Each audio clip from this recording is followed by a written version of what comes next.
Dalam proses menguras radiator, alat-alat yang kita perlu sediakan cukup sederhana.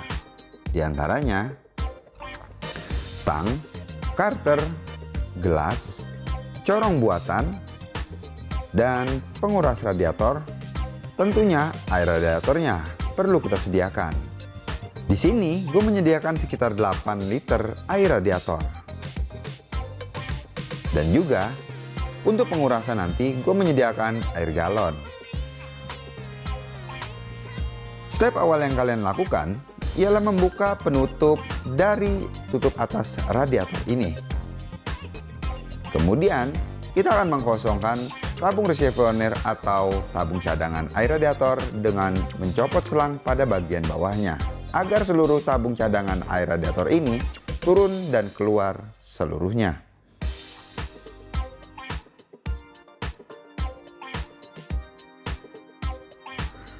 Kemudian, kita bisa membuka penutup radiator pada bagian bawah ini dengan cara memutarnya. Putar searah jarum jam.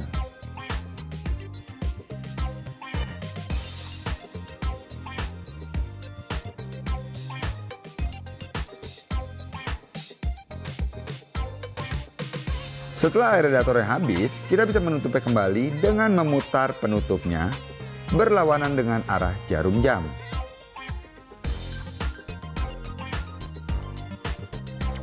Inilah air radiator yang gue gunakan sekitar 1 tahunan.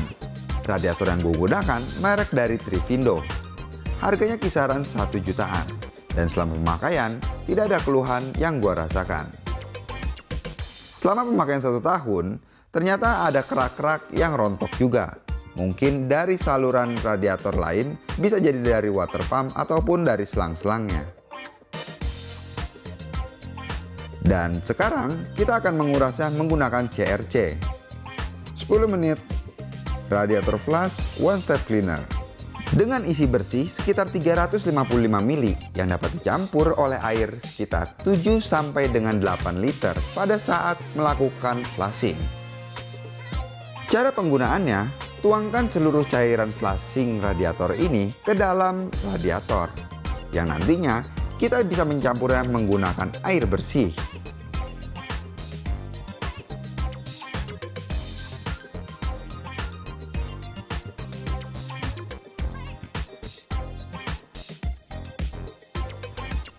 Dan gue mencampurnya menggunakan air galon isi ulang, supaya tidak ada pasir-pasir ataupun kotoran yang ikut masuk ke dalam saluran radiator ataupun di dalam radiatornya.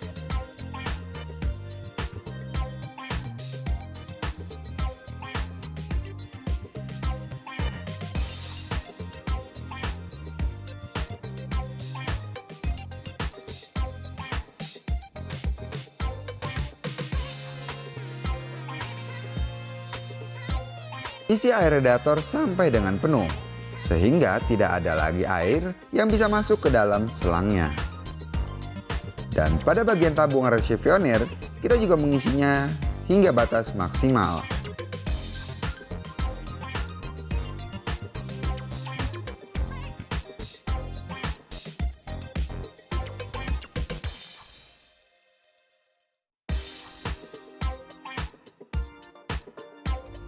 Kita akan menghidupkan mesin dengan kondisi tutup radiator terbuka seperti ini. Bertujuan untuk memudahkan dalam proses penambahan air ketika mesin dihidupkan.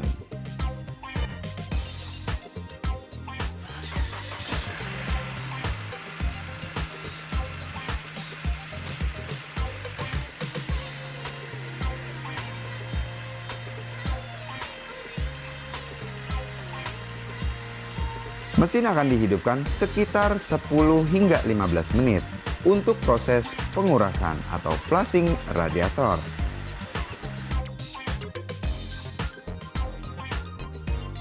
Menit sudah berlalu dan saatnya mesin mobil kita matikan. Tapi jangan langsung membuka penutup air radiator ini, karena efeknya kalian bisa akan tersembur dengan air yang cukup panas. Sambil menunggu proses pendinginan air yang di dalam radiator, kita bisa membuang air yang ada pada tabung receiver ini.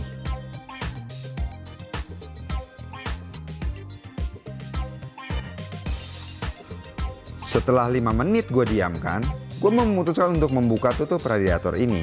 Ada sedikit uap panas yang keluar pada sisi-sisi tutup radiatornya. Kemudian kita membuang air dari proses flushing radiator ini. Ketika gue membuka penutup radiator bagian bawah ini, ternyata airnya itu masih lumayan hangat. Jadi buat kalian, hati-hatilah dalam membukanya setelah mesin dihidupkan.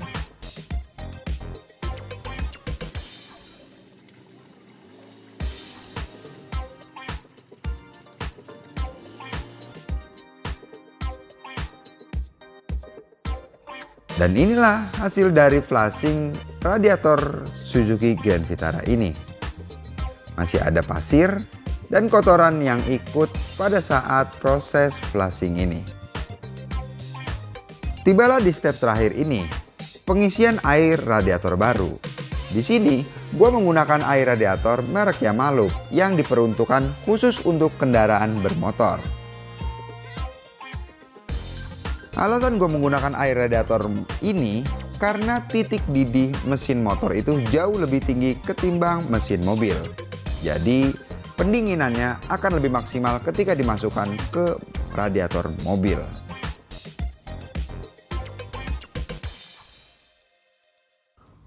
Gue memasukkan air radiator sekitar 6,5 literan sebelum kondisi mesin dihidupkan. Proses blending radiator akan kita lakukan dengan 2 cara. Bertujuan agar tidak ada udara ataupun gelembung udara yang berada pada jalur air radiator ini, agar pendinginan mesin lebih maksimal. Saat mesin dihidupkan, air radiator ini akan menurun dan nanti akan kita tambahkan.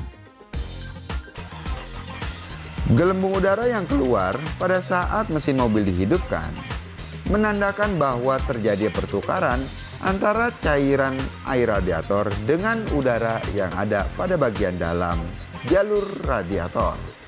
Dan inilah proses blending yang pertama kita lakukan.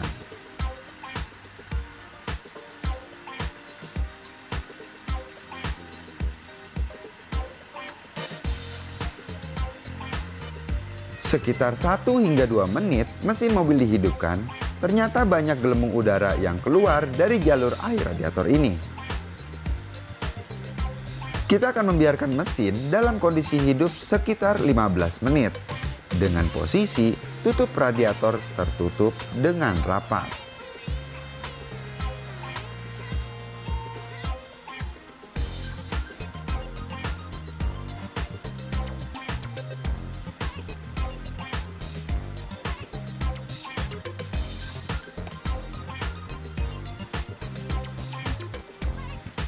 Proses blending yang kedua bisa kita lakukan melalui baut yang ada pada bagian water pump. Dengan cara mengendorkannya bertujuan agar air radiator keluar dari sela-sela baut tersebut yang menandakan bahwa air radiator sudah terisi penuh dan bersirkulasi dengan baik pada seluruh jalur aliran air radiator, termasuk water pump.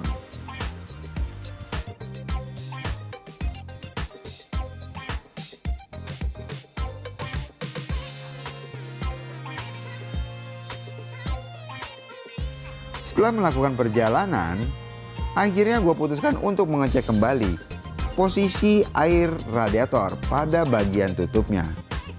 Dan ternyata air radiatornya susut kembali. Nggak usah khawatir, ini proses yang cukup normal. Kalian bisa menambahkan sedikit air radiator ke dalamnya.